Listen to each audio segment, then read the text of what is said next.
नमस्कार, आप देख रहे हैं न्यूज वॉच उत्तराखंड और मैं हूं आपके साथ सत्यम गौर। बुलेटिन की शुरुआत करेंगे कुछ अहम खबरों के साथ। अयोध्या में राम मंदिर के उद्घाटन से पहले उत्तराखंड के मुख्यमंत्री पुष्कर सिंह धामी यूपी दौरे पर पहुंचे हैं। रामलला की प्राण प्रतिष्ठा से पहले सीएम धामी श्री कृष्ण जन्मभूमि मथुरा पहुंचे हैं। मुख्यमंत्री धामी ने यहां पर गोवर्धन में दान घाटी मंदिर के दर्शन किए हैं और 7 कोसी परिक्रमा भी की है। उत्तराखंड के मुख्यमंत्री पुष्कर सिंह धामी ने कहा कि प्रधानमंत्री नरेंद्र मोदी के नेतृत्व में भगवान राम के भक्तों का लंबा इंतजार खत्म हो जाएगा, क्योंकि भगवान राम 22 जनवरी को अपना स्थान ग्रहण करेंगे। सपना और संकल्प पूरा हो रहा है, यह हम सभी के लिए गर्व की बात है। तो ये तस्वीरें हम आपको दिखा रहे हैं, जहां आप देख सकते हैं उत्तराखंड के मुख्यमंत्री पुष्कर सिंह धामी मथुरा पहुंचे हैं। यहां पर उन्होंने 7 कोसी परिक्रमा भी की है और इसके साथ ही मंदिरों में पहुंचकर दर्शन भी किए हैं, पूजा अर्चना भी की है।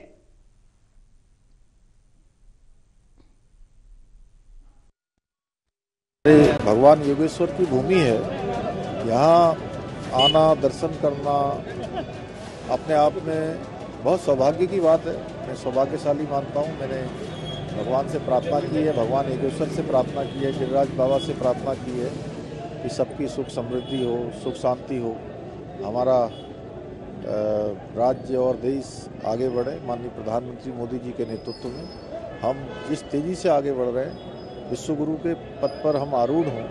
आज हमारे सभी देव स्थानों का पुनर्निर्माण हो रहा है, नवनिर्माण हो रहा है।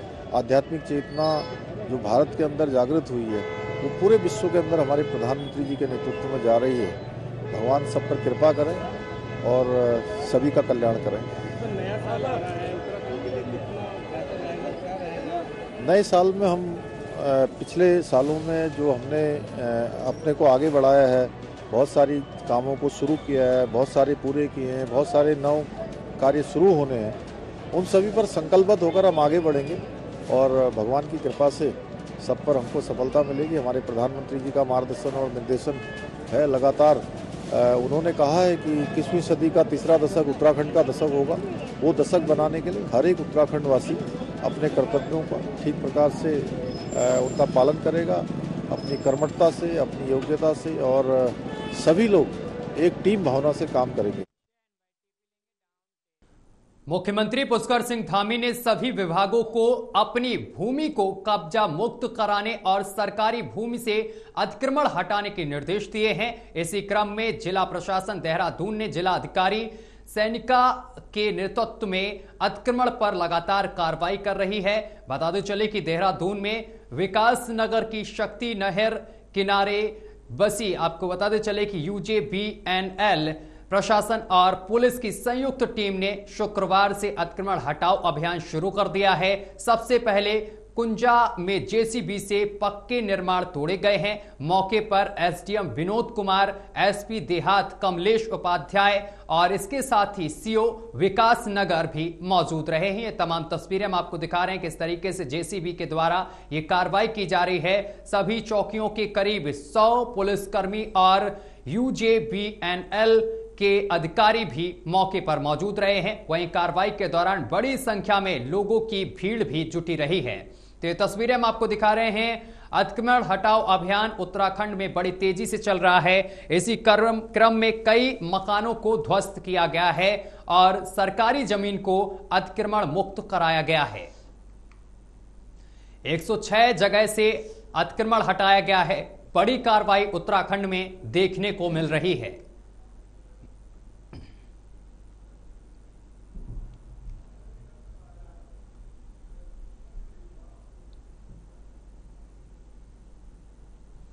खबरों में आगे बढ़ेंगे। पुष्कर सिंह धामी सरकार में बनाए गए दायित्वधारी के मानदेय और सुविधाओं को लेकर जारी किए गए आदेश के बाद जहां कांग्रेस पार्टी सरकार पर हमलावर है, तो वहीं पूर्व मुख्यमंत्री हरीश रावत ने इसे राज्य हित में बताया है। उन्होंने दायित्व सौंपे जाने पर मुख्यमंत्री पुष्कर सिंह धामी की सराहना करते हुए कहा है कि इस मामले में मुख्यमंत्री पुष्कर सिंह धामी ने ज्यादा संयम से काम लिया है। उन्होंने कहा है कि इससे पहले पूर्ववर्ती सरकारों ने भी दायित्वधारियों को अहम जिम्मेदारियां सौंपी हैं। सरकार के साथ तालमेल बैठाने को लेकर समय समय पर दायित्व दिए गए ताकि सरकार के काम करने में सहूलियत मिल सके।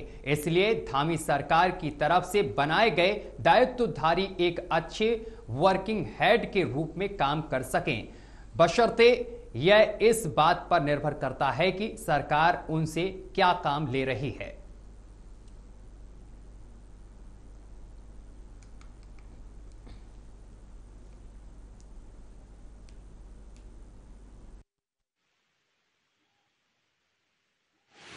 देखिए, ये प्रत्येक सरकार करती है और ये पद हैं इसलिए बनाए गए हैं, बल्कि मैंने तो कई गुना ज़्यादा लोगों को दायित्व सौंपे और मैंने दायित्व सृजित भी किए। इसलिए मैं इस मामले में धामी ज़्यादा संयम से काम ले रहे हैं, ये कहूँगा। बल्कि मुझे भाजपा के उन नेता और कार्यकर्ताओं के लिए तकलीफ है जिनका हक बनता है, उनको हक दिया जाना चाहिए। इससे सरकार के क्रियान्वयन काम करने में सहूलियत होती है। एक फैसिलिटेटर का काम करते हैं ये लोग जो है, क्योंकि जो फिल इन द गैप है, आप 4-6 मंत्रियों से, आपने मंत्रियों का कोटा पूरा नहीं कर रखा है। आप 4-6 मंत्रियों से थोड़ी इतना बड़ा राज्य चल सकता है, तो आपको बहुत सारे वर्किंग हैंड चाहिए। तो उनमें ये जो दायित्वधारी हैं ये एक अच्छे वर्किंग हैंड का काम कर सकते हैं, बशर्ते आप काम क्या ले रहे हैं इस पर निर्भर करता है। यदि केवल आप धन लुटा रहे हैं उनको, तब तो अफसोस है। यदि आप पद सृजित कर रहे हैं और उनसे काम ले रहे हैं, उससे राज्य की कुछ मदद हो रही है, तो मैं उसके लिए मैं कहूँगा कि आवश्यक ठीक है।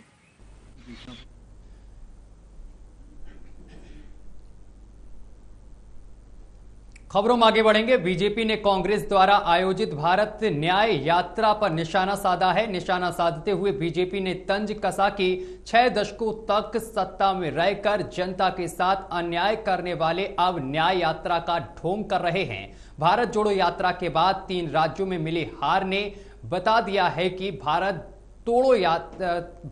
तो जुड़ा है और कांग्रेस की मंशा खुद को तोड़ने की है।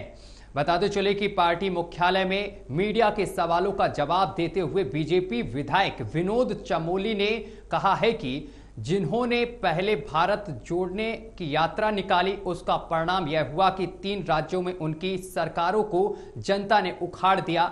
यात्रा के दौरान देश ने बखूबी देखा कि देश तोड़ने की साजिशों में लिप्त संस्थाओं, राष्ट्र विरोधी सोच को आगे बढ़ाने वाले एक्टिविस्ट और धारा 370 के समर्थन से कश्मीर को देश से तोड़ने की सोच रखने वाले नेता भारत जोड़ने के झूठे नारे दे रहे थे।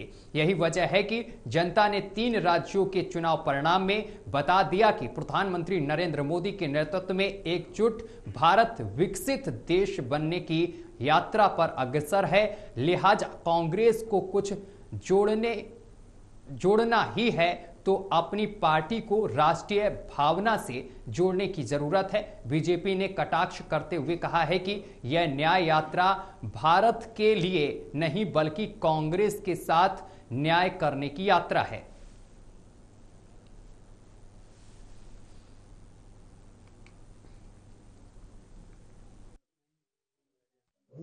यात्रा निकाली थी और वो कहते हैं हमने वो दुकान खोलते ना, वो राहुल गांधी ने एक दुकान खोल रखी है, तो वो प्यार बांटते हैं, उनका ऐसा कहना है।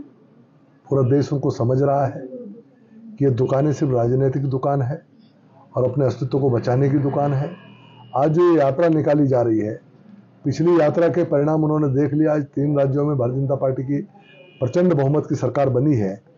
वो जितना जितना आगे चलेंगे भारतीय जनता पार्टी का जन समर्थन बढ़ता जाएगा।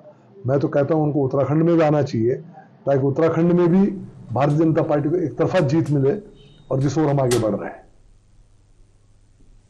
उत्तराखंड के गठन के लिए हुए आंदोलन के बाद देहरादून में पहली बार एक खास मकसद को लेकर महारैली हुई है, जिसमें किसी भी राजनीतिक पार्टी की रैलियों से ज्यादा लोग जुटे हैं। बताते चले कि इस रैली की खास बात यह रही है कि सत्ताधारी बीजेपी को छोड़कर लगभग सभी दल और सामाजिक संगठनों के लोग इसमें शामिल हुए हैं। वहीं गढ़वाल मंडल के देहरादून में मिले अपार जनसमर्थन के बाद अब कुमाऊं मंडल के बाघेश्वर में उत्तरणीय कैथिक के दिन 15 जनवरी को राज्य भर से हजारों लोग जुटेंगे और मूल निवास और भू कानून समन्वय संघर्ष समिति की बैठक में यह निर्णय लिया गया। वहीं बीजेपी प्रदेश प्रवक्ता विनोद ने जनता और आंदोलनकारी से अपील की है कि सरकार को समय देने के साथ साथ सरकार पर भरोसा भी करें, क्योंकि सरकार और मुख्यमंत्री पुष्कर सिंह धामी यहां की परिस्थितियों को बेहतर ढंग से समझते हैं और समय आने पर यह सभी कामों को किया जाएगा।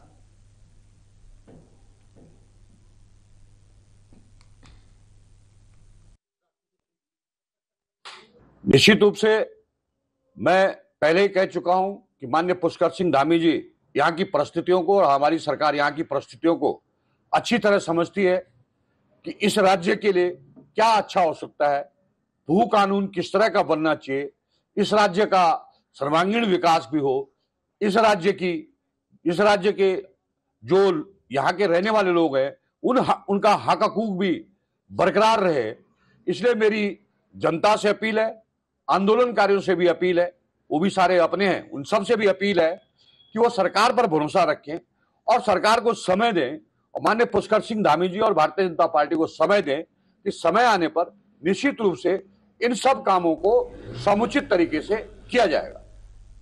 अयोध्या में रामलला के प्राण प्रतिष्ठा के निमित्त राम भक्तों को आमंत्रित करने के लिए भेजे गए अक्षत कलश का दून में विभिन्न जगहों पर स्वागत किया गया है। अक्षत कलश यात्रा निकाल लोगों ने श्री राम की जयकारे लगाए हैं। विशेष कलश पूजन के बाद शहर के विभिन्न क्षेत्रों में यात्रा निकाली गई है और अयोध्या में प्राण प्रतिष्ठा समारोह का देहरादून वासियों को आमंत्रण दिया गया है। शुक्रवार को श्री राम जन्मभूमि तीर्थ संस्था की ओर से पूजित अक्षत कलश वितरण कार्यक्रम का शुभारंभ किया गया। आपको बताते चले कि GMS रोड स्थित चौधरी राजेंद्र सिंह फार्म हाउस से कलश पूजन के साथ राम भक्तों को आमंत्रित किया गया। कार्यक्रम संयोजक लक्ष्मी प्रसाद जायसवाल, भाजपा नेता विनय गोयल और विभाग व्यवस्था प्रमुख पवन शर्मा, कार्यवाहक नगर डॉक्टर जगमोहन राणा और चंद्रमोहन गौड़ ने संयुक्त रूप से कलश पूजन किया। पूजन के बाद भव्य शोभा यात्रा GMS रोड से होते हुए विभिन्न क्षेत्रों में निकाली गई और वापस चौधरी फार्म हाउस में संपन्न हुई। तो कलश यात्रा निकाली गई है, इसमें महिलाओं ने भी बढ़ चढ़कर हिस्सा लिया है, युवाओं ने भी बढ़ चढ़कर हिस्सा लिया है और तमाम राम भक्तों को अयोध्या आने के लिए आमंत्रित किया गया है। कलश यात्रा में सुरक्षा व्यवस्था के पुख्ता इंतजाम रहे हैं। बीजेपी के तमाम कार्यकर्ता और नेता इस कलश यात्रा में मौजूद रहे हैं। पूजा अर्चना के बाद ये शोभा यात्रा निकाली गई है। हजारों की संख्या में प्रदेश के लोगों ने इस कलश यात्रा में हिस्सा लिया है। तो अक्षत कलश यात्रा निकाली गई है। ये भव्य तस्वीरें हम आपको दिखा रहे हैं अक्षत कलश यात्रा की। घर घर ये यात्रा पहुंची है और इसके साथ ही तमाम राम भक्तों को आमंत्रित किया गया है इस कलश यात्रा के माध्यम से।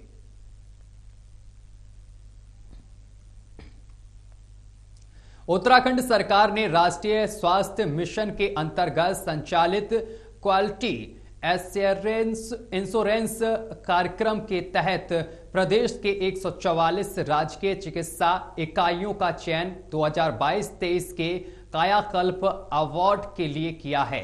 वहीं बताते चले कि स्वास्थ्य मंत्री डॉक्टर धन सिंह रावत 4 जनवरी को इन अस्पतालों का अवार्ड देंगे और जिसके लिए विभाग ने सभी तैयारियां पूरी कर ली हैं। इन सभी चयनित चिकित्सालयों को क्वालिटी इंश्योरेंस के तहत 203.50 लाख की धनराशि पुरस्कार के रूप में दी जाएगी।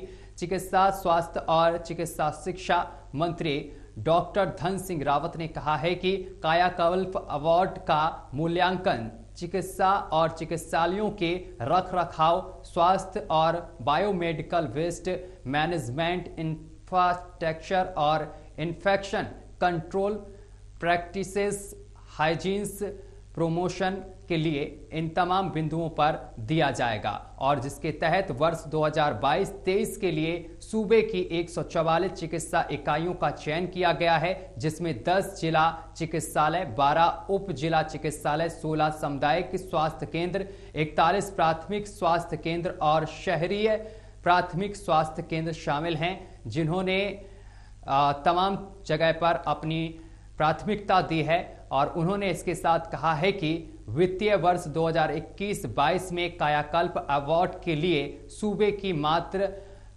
94 चिकित्सा इकाइयों का चयन किया गया था, जिनको कुल 157.575 लाख की धनराशि पुरस्कार के रूप में आवंटित किया गया है।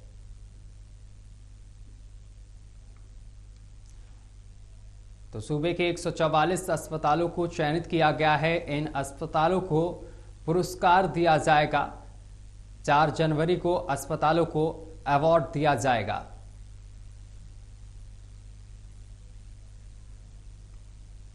झील नगरी नैनीताल नए साल के स्वागत के लिए दुल्हन की तरह सज चुकी है और पूरी माल रोड को सुंदर लाइट से सजाया गया है। इस बार माल रोड में म्यूजिक की व्यवस्था भी की जाएगी, जिसे यहां आने वाले पर्यटक काफी एंजॉय कर सकें। इसके अलावा ठंड से बचने के लिए पालिक द्वारा माल रोड में अलाव की व्यवस्था भी की जा रही है। नए साल के जश्न की व्यवस्था पर एसएसपी नैनीताल प्रहलाद नारायण मीना ने कहा है कि नैनीताल पुलिस की ओर से मैं नए साल के जश्न के लिए शहर में आने वाले पर्यटकों से अनुरोध करना चाहता हूं कि वे ट्रैफिक एडवाइजरी योजना की जांच करें। हम इसे सोशल मीडिया के माध्यम से साझा करेंगे। हम आपसे नियमों का पालन करने की भी अनुरोध करेंगे और स्वच्छता सुनिश्चित करते हुए यहां वन्य जीवन का संरक्षण करें।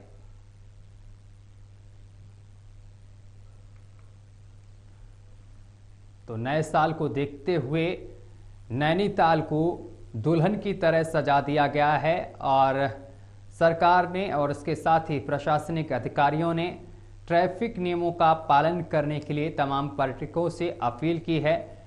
ट्रैफिक डाइवर्जन योजना की जांच करें जाकर और उसी के अकॉर्डिंग आगे बढ़ें, इस तरीके की अपील की गई है। झील नगरी को दुल्हन की तरह सजा दिया गया है और लोगों से ट्रैफिक नियमों का पालन करने के लिए कहा गया है। ये लाइटिंग की तस्वीरें हम आपको दिखा रहे हैं। सड़कों पर चारों तरफ लाइटिंग की गई है और पूरे नैनीताल को दुल्हन की तरह सजाया गया है।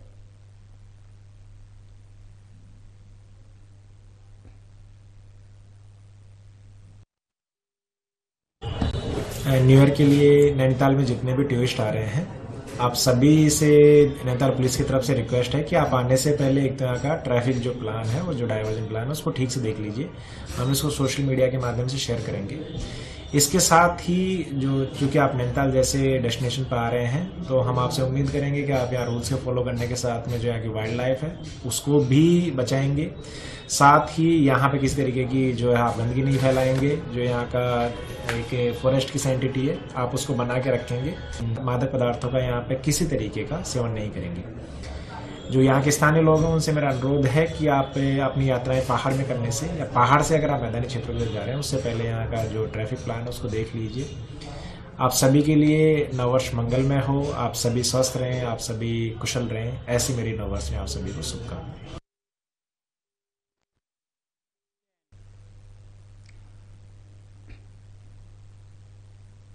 खबरों में आगे बढ़ेंगे। मसूरी में सांस्कृतिक शोभा यात्रा के साथ विंटर लाइट कार्निवल का आगाज बुधवार से हो गया है।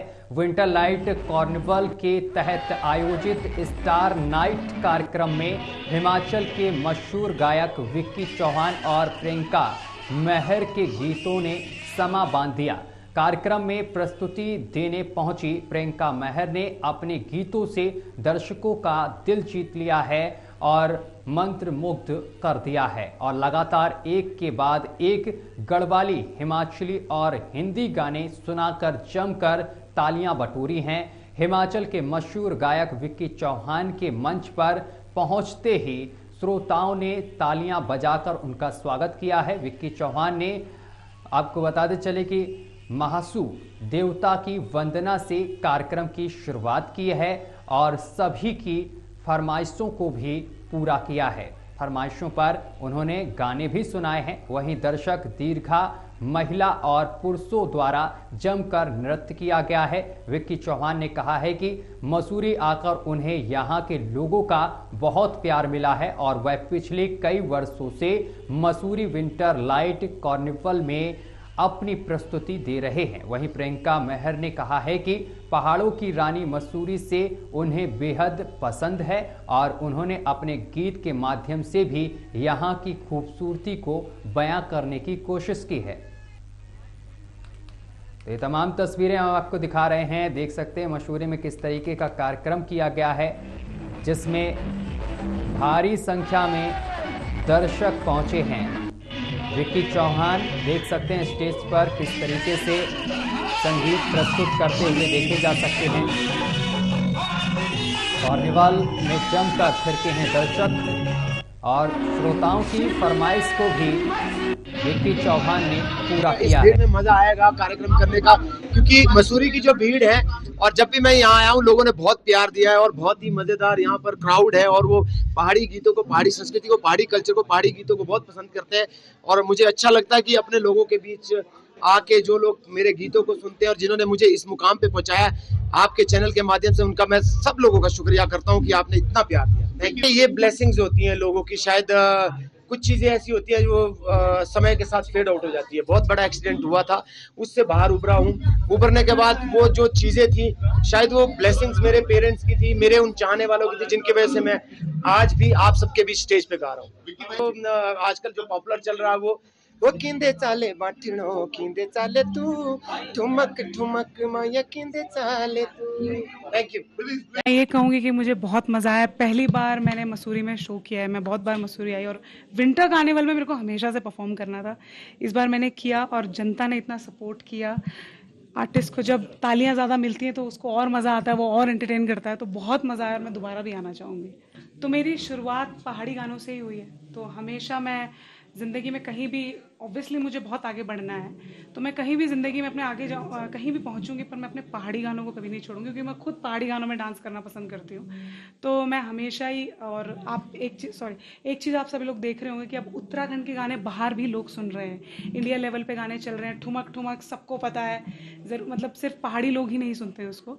तो पहाड़ी गाने भी अब आगे बढ़ रहे हैं, तो इसलिए हम थोड़ा सा उसको वेस्टर्न स्टाइल में थोड़ा फ्यूजन करके इसलिए बनाते हैं ताकि सभी लोग उसको सुनें।